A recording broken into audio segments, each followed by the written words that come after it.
Thank you so much for watching this video. Today's topic is preposition of time. इसमें सबसे पहले at का पढ़ेंगे. At है, in है, on, from, to, since, for, by, till and during. In this way we are going to read 10 preposition of time. ये सारे preposition का use time को relate करने के लिए किया जाता है. ये सारे preposition का use time से संबंधित है. पहला है एट का यूज कहाँ किया जाता है? तो एट की जो कंडीशन है वो ये है कि इसका use definite point of time के लिए किया जाता है. डेफिनेट पॉइंट ऑफ टाइम के लिए एट का यूज किया जाता है. ये डेफिनेट पॉइंट ऑफ टाइम क्या होता है समझते हैं. पापा का ऑफिस जाने का समय क्या है? 8 बजे ऑफिस आते हैं. ओके, तो 8 बजे डेफिनेट टाइम है पापा का, फिक्स टाइम है कि 8 बजे का समय है उनका ऑफिस का, तो ये डेफिनेट पॉइंट ऑफ टाइम कहलाएगा. तो हम उसके आगे लिखेंगे at o'clock. My father goes to office at 8 o'clock. हमारे स्कूल जाने का समय क्या है? तो 7 बजे, 7 फिक्स है, तो at 7 o'clock. We go to school at 7 o'clock.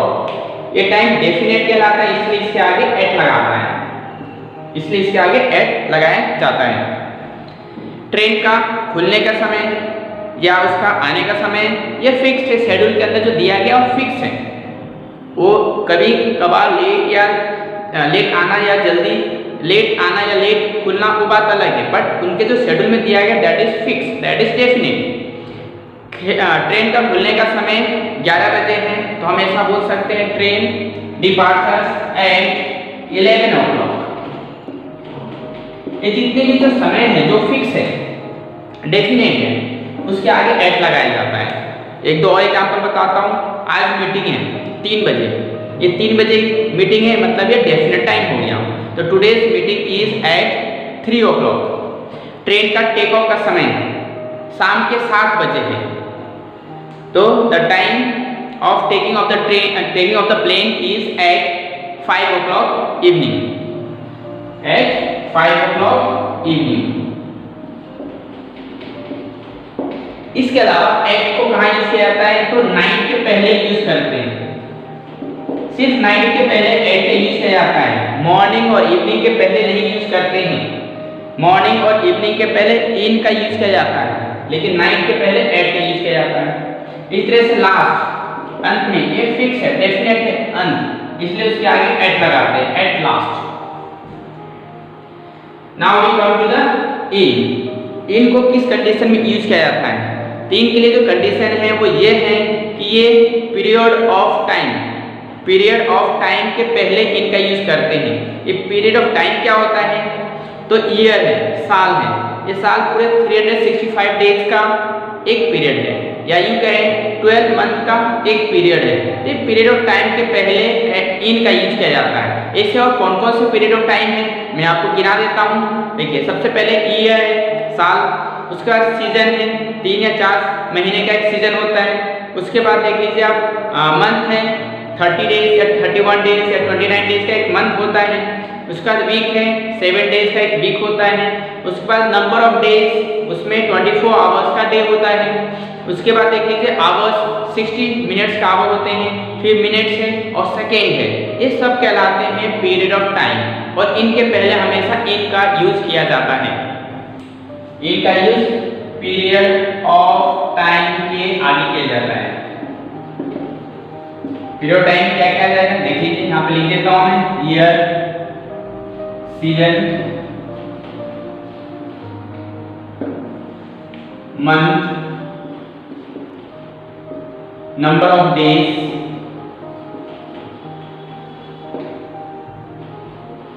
Week, hour, minute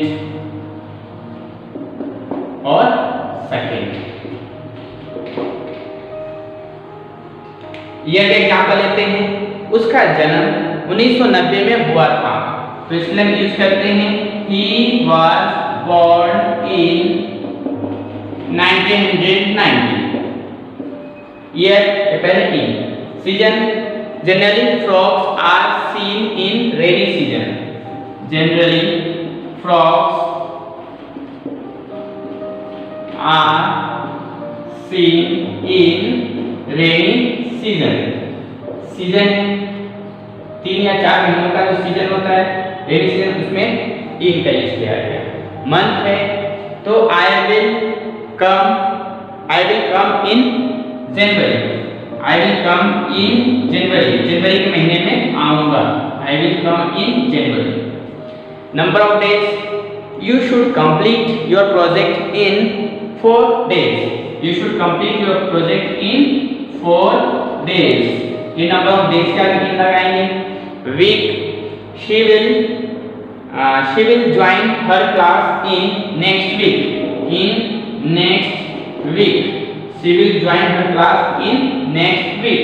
I can finish my work in an our.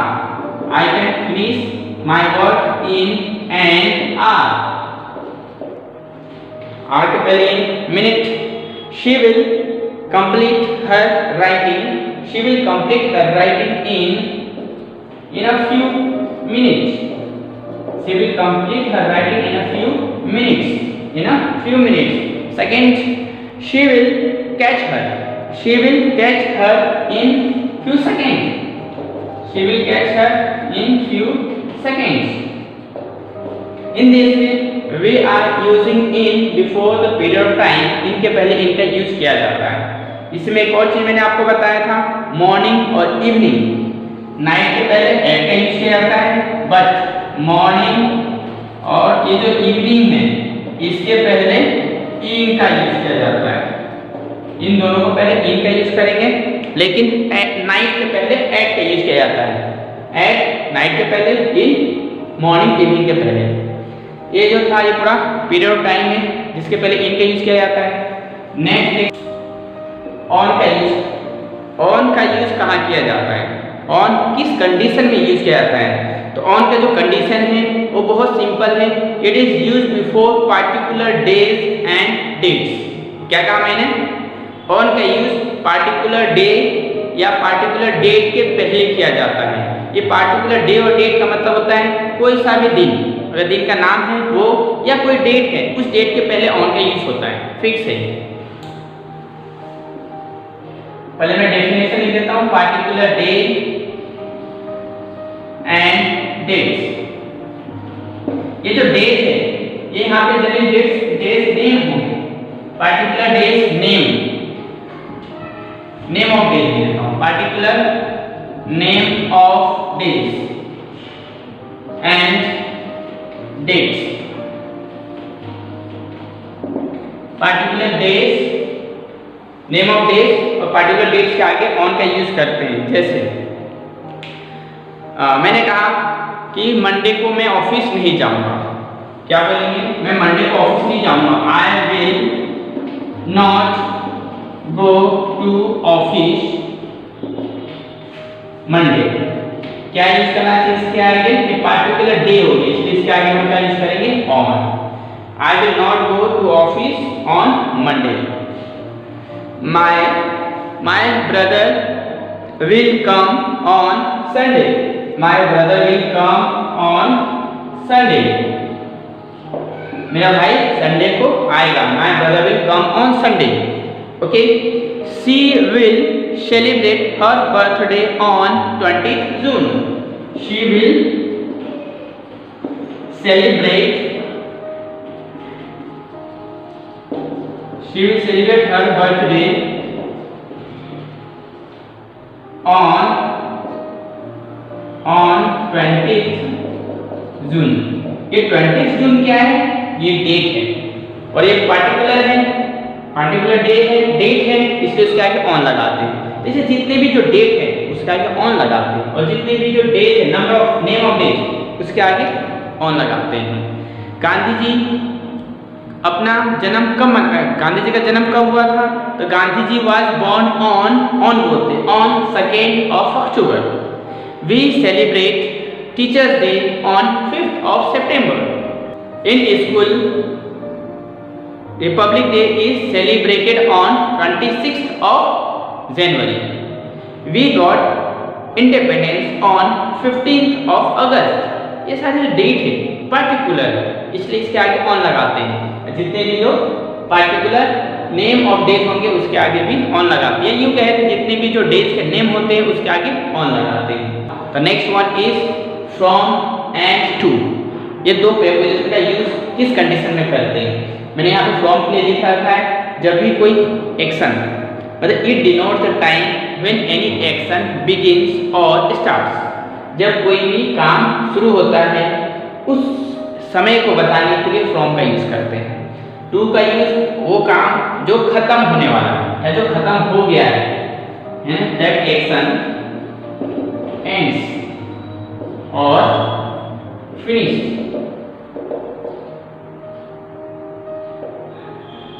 ऐसा काम जो अंत होता है या खत्म हो जाता है उसके लिए यूज करते हैं टू, या स्टॉप लिख सकते हैं। ऐसे काम जो रुक गया, खत्म हो गया, उस कंडीशन में यूज किया जाता है टू का। फ्रॉम और टू जनरली ये ज्यादातर, not always but almost, they are use together. दोनों एक साथ यूज किए जाते हैं। कैसे? जैसे आज 8 से 10 बजे तक मीटिंग है। अब यहाँ 8 से मीटिंग एक एक्शन है जो काम शुरू हो रहा है, नहीं कितने बजे शुरू हो रहा है? 8 बजे से। तो इसके लिए लिखाएंगे फ्रॉम 8 o'clock। कब तक है? 10 बजे तक, जहाँ पे वो काम पूरा हो रहा है। कब तक है? 10 बजे तक, तो टू 10 o'clock। आज 8 बजे से 10 बजे तक मीटिंग है। हम ऐसा बोलेंगे इंग्लिश में, देयर इज मीटिंग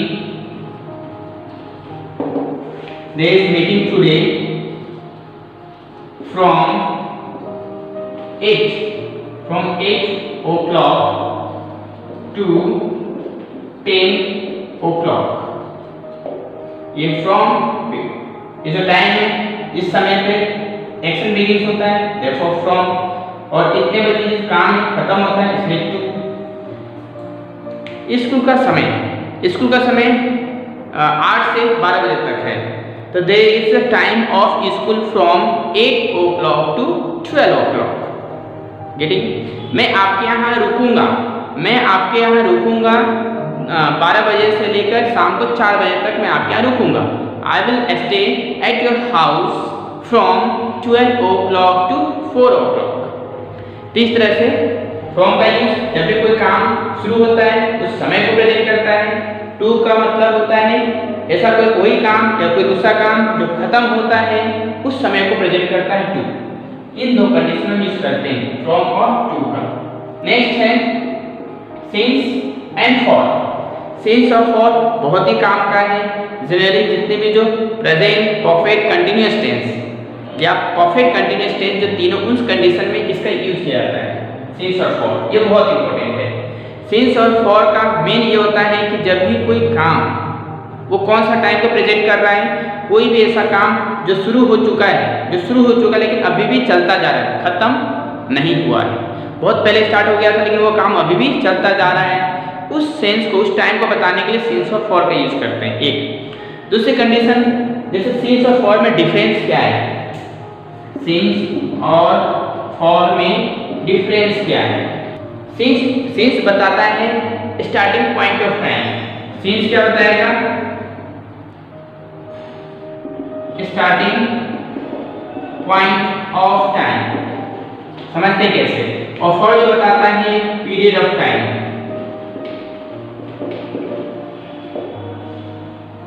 अब आप बोलेंगे सर इसमें भी तो पीरियड ऑफ टाइम था, तो ये ऐसा पीरियड ऑफ टाइम था जो जनरल एक्शन बताता, उसमें कोई काम चल नहीं रहा है, लेकिन ये वाला कब यूज किया था? जब उसके अंदर कोई भी action it is going on continuously, एक पीरियड ऑफ टाइम में वो काम चलता जा रहा है, उस काम को बताने के लिए हम पीरियड ऑफ इसको बताने के लिए फॉर का यूज करते हैं।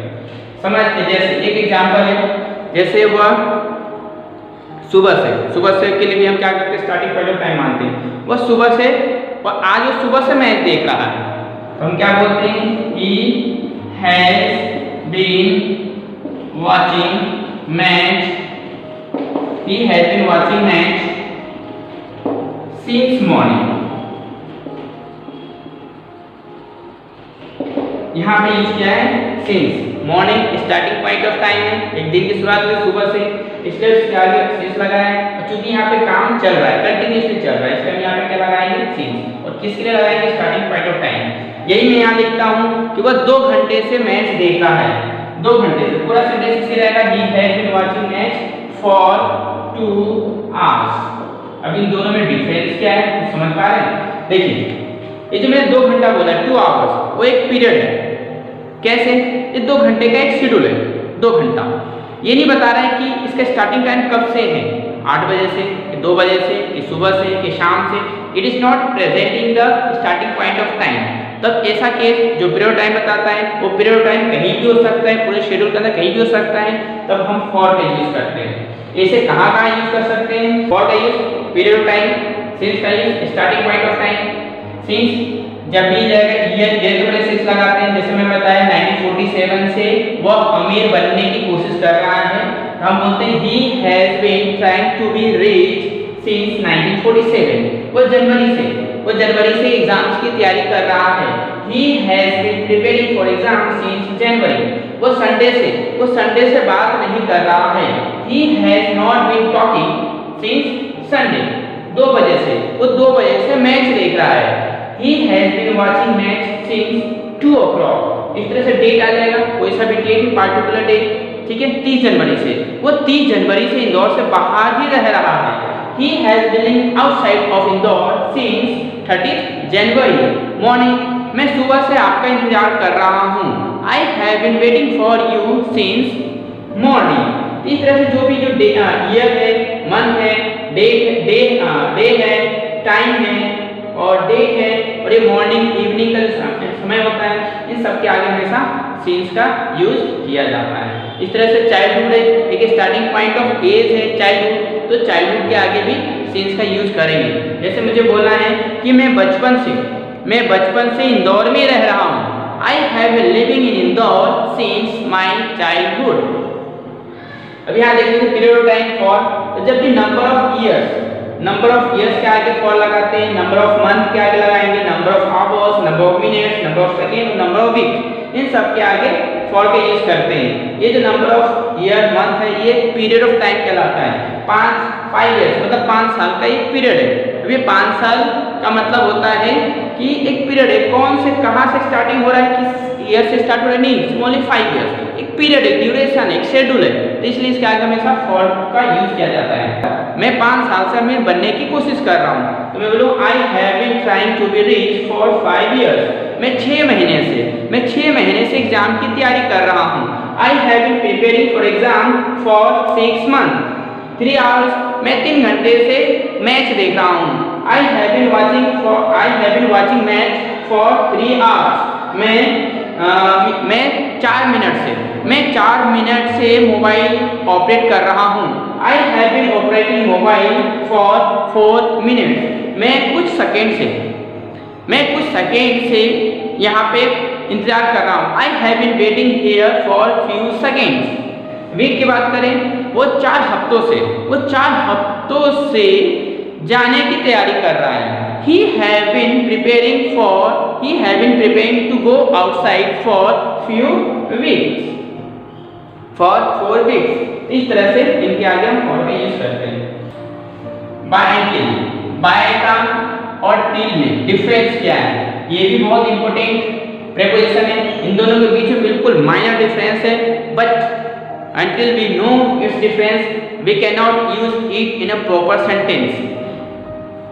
बाय का ही देखिए, बाय और टिल दोनों का हिंदी मीनिंग होता है तक। हिंदी में इसको हम तक ही बोलते हैं, इसका मीनिंग भी तक है और इसका मीनिंग भी तक है। पर in English it makes a wider difference, बहुत बड़ा डिफरेंस बनाता है। देखिए बाय का मतलब क्या होता है, नॉट लेटर वन। इंग्लिश में सब वर्ड क्या आता है, नॉट लेटर वन। बाय का यूज किस लिए आता है, it is used to indicate the time not later on. Not a later on का मीनिंग क्या होता है कि जो एक टाइम दे रखा है, एक टाइम का जो लिमिट दे रखा है, इस लिमिट्स के बाहर नहीं, लिमिट के बाद नहीं। नॉट लेटर ऑन उसके बाद नहीं, सिर्फ उस पीरियड तक, उस टाइम तक, उस लिमिटेशन तक ही उस काम को पूरा करना है, जो भी चीज दे रखा है उस टाइम तक दे रखा है, तब उसके आगे बाय का यूज करते हैं, या उस टाइम को प्रेजेंट करने के लिए बाय का यूज करते हैं। टिल का यूज क्या किया जाता है? तो it is used to indicate the time earlier than up to. क्या प्रेजेंट कर रहा है ये? Earlier than up to. Earlier than up to का मतलब होता है ये लिमिट ऑफ टाइम है, इस काम तक आप, इस समय तक आपको पूरा करना है। और टिल जब यूज किया गया, टिल मतलब ये बता रहे हैं ये जो ये टाइम दे रखा है, इस टाइम के आगे या पीछे, जिसको हम बोल सकते हैं फ्लेक्सिबल टाइम होता है ये। और इसके अगर हम बोले लाइन में, ये डेडलाइन है, ये क्या है? डेडलाइन है, इसके बाद इंटरटेन नहीं किया जाता है।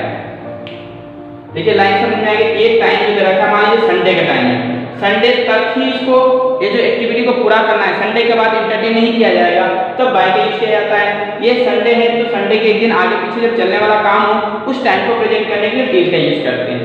जैसे मैंने आपको इस ग्राफ से बताने की कोशिश किया है, इस डायग्राम से, जैसा कि मैंने आपको इस डायग्राम से बताने की कोशिश किया है, ये टाइम है, लिमिट ऑफ टाइम है, इसके आगे पीछे जा सकता है। ऐसा काम जो आगे पीछे हो सकता है तो उसके लिए टिल का यूज करते हैं, और ऐसा काम जो उसके बाद नहीं हो सकता, यहीं तक करवाना है, तो उसमें बाय का यूज करते हैं। इसके एग्जांपल से समझते हैं क्या है।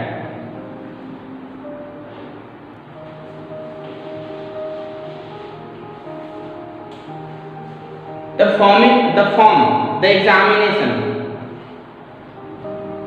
examination form will be submitted by 15th of July।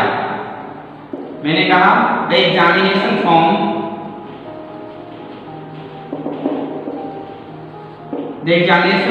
will be submitted by 15th of July। अब यहाँ पे जो बाय का सीन से निकलता है कि 15 जुलाई तक ही एग्जाम फॉर्म सबमिट होंगे, उसके बाद नहीं होंगे। ये बाय बिल्कुल डेडलाइन हो गया इसका। You can submit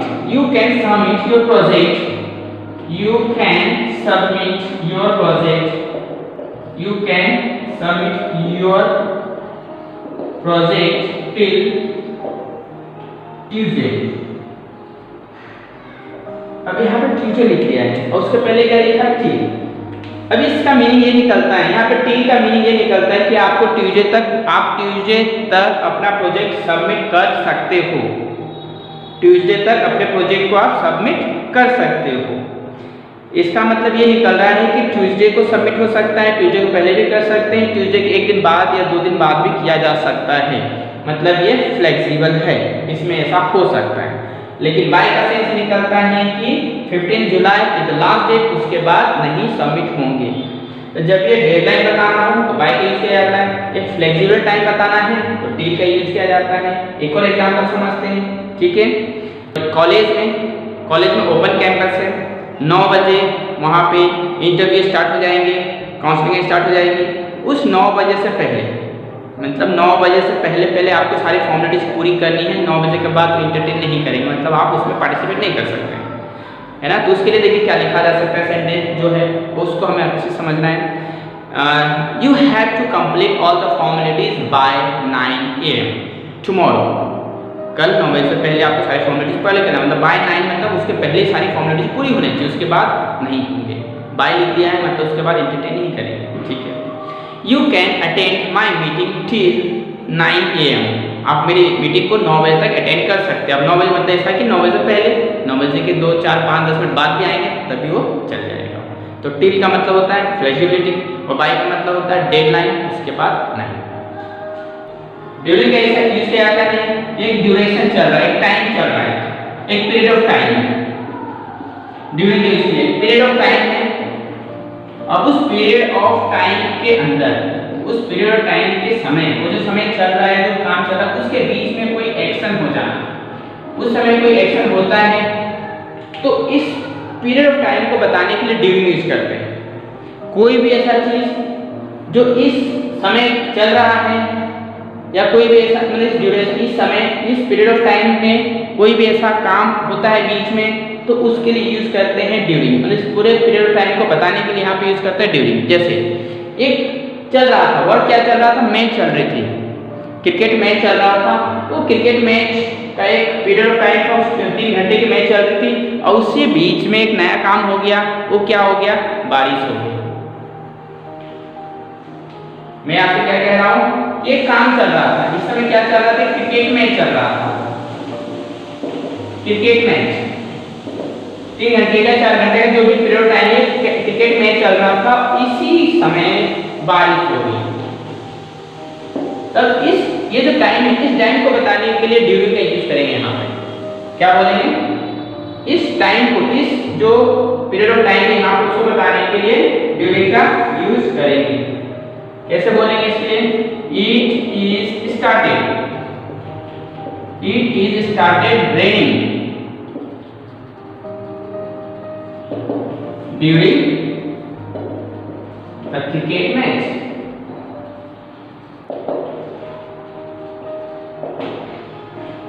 ये जो पीरियड ऑफ टाइम में जो एक्शन चल रहा था, उसके बीच में एक नया काम स्टार्ट हो गया रेनिंग का। तो इस ड्यूरेशन या इस पीरियड ऑफ टाइम को बताने के लिए ड्यूरिंग यूज करेंगे। इस पूरे ड्यूरेशन के समय कुछ काम होता है, उसके लिए ड्यूरिंग यूज करते हैं। ड्यूरेशन से ड्यूरिंग याद रख सकते हैं आप। It is started raining during the cricket match. ठीक है। She started shouting, she started shouting during the assembly. और जब असेंबली चल रही थी उसी में वो चिल्ला रही थी बीच में ही, तो she started shouting during the assembly.